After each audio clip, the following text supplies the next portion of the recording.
मैं करण शर्मा अपनी सहयोगी स्वाति के साथ मैं आपका एक बार फिर से स्वागत करता हूं। संतों की बदनामी आखिर क्यों?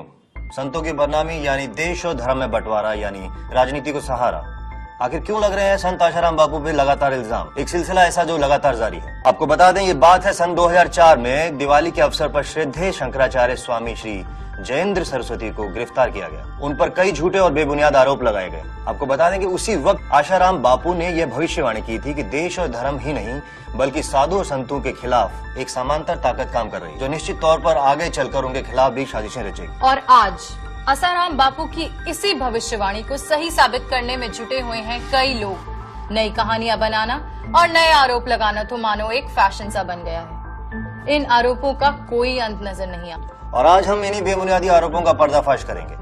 20 अगस्त 2013 को उत्तर प्रदेश की एक लड़की द्वारा आशाराम बापू पर छेड़खानी का बड़ा आरोप लगाया गया। दिल्ली में दर्ज एफआईआर में लड़की ने यह कहा कि बापूजी ने उन्हें कमरे में बुलाकर लगभग 1.5 घंटे तक उनके साथ छेड़खानी की। यह भी धमकी दी गई कि वह अपने माँ बाप को कुछ न बताएं।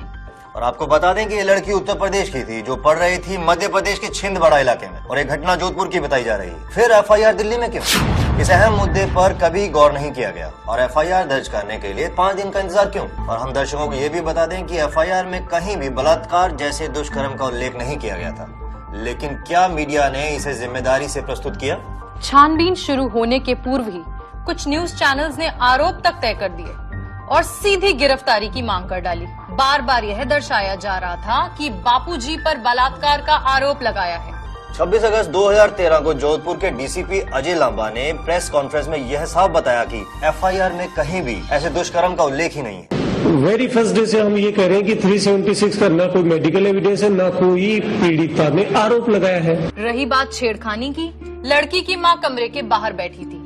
एफआईआर में लड़की ने यह कहा कि वह कमरे में चिल्लाने लगी और ऐसा करते ही उसका मुंह बंद कर दिया गया। बड़ी ताज्जुब की बात है कि मां को चिल्लाने की आवाज सुनाई नहीं दी। 1.5 घंटे तक जिस लड़की का यौन शोषण हुआ हो, ऐसी लड़की जब अपनी माँ के सामने आती है तो क्या माँ को उसके हालात देखकर उसके मन में आशंका नहीं होगी? ऐसा होने पर कोई चुपचाप कैसे सो सकता है? और क्या यह संभव है कि ऐसी घटना घटने के अगले ही दिन सुबह वही लड़की किसान के बच्चों के साथ खेले और खुशी खुशी उन्हें 200 रुपए भी दे दे? आज्ञा भी ली थी, फिर हमारे साथ में इधर आए, खाना खाया और हंस मिल के बच्ची एकदम अपने पिताजी के साथ हंस मिल के बातचीत कर रही थी। और मेरे लड़के और लड़की को उन्होंने पैसे दिए, 100 रुपए भी दिए। फिर मेरा चचेरा भाई उनको रेलवे तक ड्रॉप करके भी आया। लोगों को यह भी दर्शाया गया कि मेडिकल जांच से बलात्कार की पुष्टि हो गई है, जबकि जोधपुर के डीसीपी अजय लांबा ने साफ बताया है कि मेडिकल रिपोर्ट में 376 के आरोप के पक्ष में कोई एविडेंस नहीं है। हम बार बार ये कह रहे हैं कि मेडिकल रिपोर्ट जो दिल्ली से आई है हमारे पास, मेडिकल रिपोर्ट में भी किसी भी तरह से 376 के आरोप के पक्ष में कोई एविडेंस नहीं है। बापूजी की गिरफ्तारी की षड्यंत्रकारियों द्वारा रची गई गहरी साजिश के आहत होकर भोपाल आश्रम के वरिष्ठ पदाधिकारी श्री देव कृष्णानी जी की मृत्यु हो गई। उन्होंने 2 दिन से अन्न जल त्याग किया था। वह बापूजी के समधी थे। उनके अंतिम संस्कार के लिए बापूजी भोपाल पहुंचे। लेकिन आपको बता दें, मीडिया ने एक झूठी खबर फैलाई कि बापूजी अपने आश्रम में है ही नहीं बल्कि फरार है। यही नहीं, इंदौर आश्रम जाने से पहले बापूजी जोधपुर जाने के लिए भोपाल एयरपोर्ट पहुंचे भी, लेकिन वहां मीडिया और लोगों की भीड़ को देखते हुए बोर्डिंग काउंटर बंद करना पड़ा। मीडिया ने गड़े मुर्दे उखाड़ने शुरू कर दिए। जुलाई 2008 में गुरुकुल में 2 बच्चों की संदिग्ध मौत का मामला भी उठाया और आश्रम को तांत्रिक का अड्डा बताया गया। सीआईडी ने क्लीन चिट देते हुए कहा था कि आश्रम में कोई भी तांत्रिक गतिविधियां नहीं होती है। आपको बता दें कि सुप्रीम कोर्ट ने साफ तौर से कहा कि तांत्रिक गतिविधियों से बच्चे नहीं मारे जा सकते और 9 नवंबर 2012 को दिए फैसले में इस प्रकार की सभी आरोपों को पूरी तरह से खारिज कर दिया। लेकिन ऐसा लगता है कि हमारी मीडिया देश के सर्वोच्च न्यायालय से भी बढ़कर। मीडिया ने आरोप लगाने वाली लड़की की सहेली से बात की। उसने जो बात मीडिया से कही उसे मीडिया ने लोगों तक पहुंचाना जरूरी नहीं समझा। अधिकांश मीडिया द्वारा पूज्य बापूजी के चरित्र के साथ चीड़-फाड़ की साजिश की गई। यह बताया गया कि सरकारी वकील ने बापूजी की मेडिकल रिपोर्ट पेश की, जिसके मुताबिक बापूजी को यौन शोषण से संबंध रखने वाली बीमारी है। आरोप लगाने वाली लड़की के वकील ने कोर्ट में कही गई बातों पर स्पष्टीकरण करते हुए कहा कि जिनके ऊपर ऐसे आरोप लगते हैं उन्हें पीडियोफिलिया हो सकता है, लेकिन उन्होंने ऐसा कहा नहीं था कि बापूजी को पीडियोफिलिया है। लेकिन हमारे मीडिया की माने तो उन्होंने तो तय ही कर लिया था कि बापूजी को पीडियोफिलिया है। पूर्व आश्रमवासी वैद्य अमृत प्रजापति आपको बता दें कि यह वही शख्स है जो आश्रम में दवाओं में हेराफेरी करते हुए पकड़े जाने की वजह से आश्रम से निकाल दिया गया था। और सोचने वाली बात तो यह भी है कि उससे किसी ने यह नहीं पूछा कि अगर आश्रम में रहने लायक माहौल नहीं था तो वह 18 साल तक आश्रम में कैसे रहा। बेशर्मी की हर सीमा पार करते हुए इस वैद्य ने अपनी ही पत्नी को बुर्का पहनाकर एक प्रेस वार्ता करवाई, जिसमें इसकी औरत ने बापूजी पर यौन शोषण के आरोप लगाए। मीडिया ने घंटों तक इस बात को उछाला। इसकी पत्नी के बेबुनियाद आरोपों को चटपटा बनाकर दर्शकों को परोसा गया। और 4 महीने बाद जब न्यायाधीश DK त्रिवेदी जांच आयोग में हुई विशेष पूछताछ में जब यह बात झूठी साबित हो गई तो किसी मीडिया ने यह बात अपने दर्शकों तक पहुंचाने की जहमत तक नहीं उठाई। आरोपों का सिलसिला मानो जैसे रुकने का नाम ही न लगा। अमृत वैद्य ने लगाया और एक आरोप कि बापूजी अफीम खाते हैं, लेकिन बापूजी की मेडिकल रिपोर्ट में अफीम खाने की कोई भी बात सामने नहीं आई है। छिंदवाड़ा गुरुकुल में 20 लड़कियों की आत्महत्या के बेबुनियाद आरोप लगाए। आज तक गुरुकुल में किसी छात्रा ने आत्महत्या की ही नहीं। मीडिया ने अहमदाबाद आश्रम में रहस्यमय CD होने का दावा किया, जिसमें आशाराम बापू के अश्लील वीडियो हैं और जो पुलिस ने बापूजी के खास सेवादार शिवा से बरामद किए। लेकिन शिवा ने खोली पुलिस की पोल और मीडिया को यह भी बताया कि उनके साथ जबरदस्ती की जा रही थी और उनसे ऐसी कोई CD बरामद हुई ही नहीं थी। यही बात DCP अजय लांबा ने भी स्वीकार की है।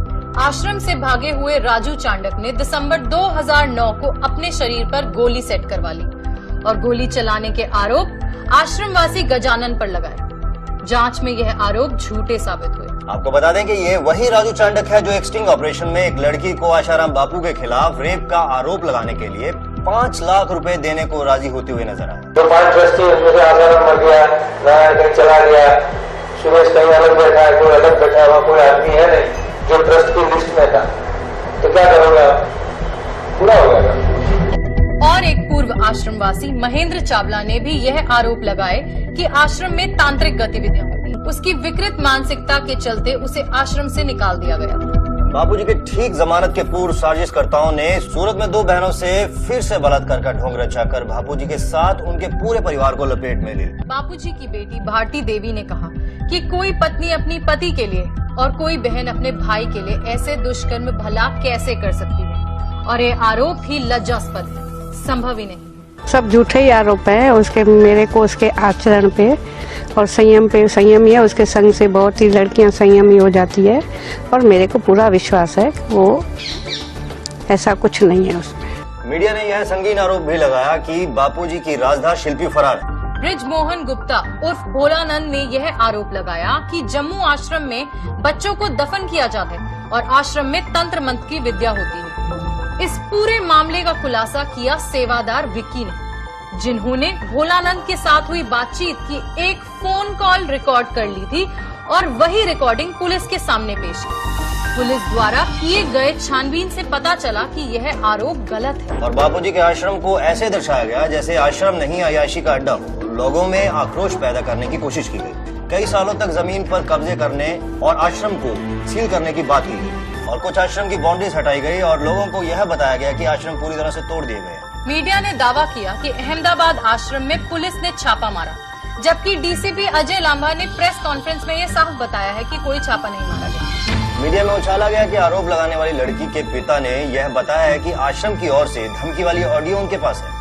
लड़की की पक्ष की ओर से ना ही ऐसी कोई शिकायत दर्ज हुई है और ना ही पुलिस को कोई ऐसी ऑडियो मिली। ऐसा दुष्प्रचार किया गया कि बापूजी के समर्थकों ने गुंडागर्दी की। हम आपसे पूछना चाहते हैं कि एक लोकतंत्र देश में अपनी मांगों को सामने लाने के लिए या भारत में अपने सबसे प्रिय संत को समर्थन दिखाने के लिए एक शांतिपूर्वक धरना देना भी क्या गुनाह है? और तो और कई जगहों पर निर्दोष समर्थकों को बड़ी बेरहमी से पिटा। लाठीचार्ज हो गया यहाँ पर जोधपुर जेल के बाहर। जोधपुर जेल के बाहर लाठीचार्ज हो रहा है। और सिलसिला सिर्फ आशाराम बापू तक सीमित नहीं है। संत नित्यानंद स्वामी, बाबा रामदेव, बाबा राम रहीम, संत कृपालू जी महाराज और स्वामी नारायण के संत प्रमुख स्वामी, इन सभी संतों पर किसी न किसी का आरोप लगाकर उन्हें बदनाम किया गया। यह लोगों को गुमराह करने की गंदी साजिश है।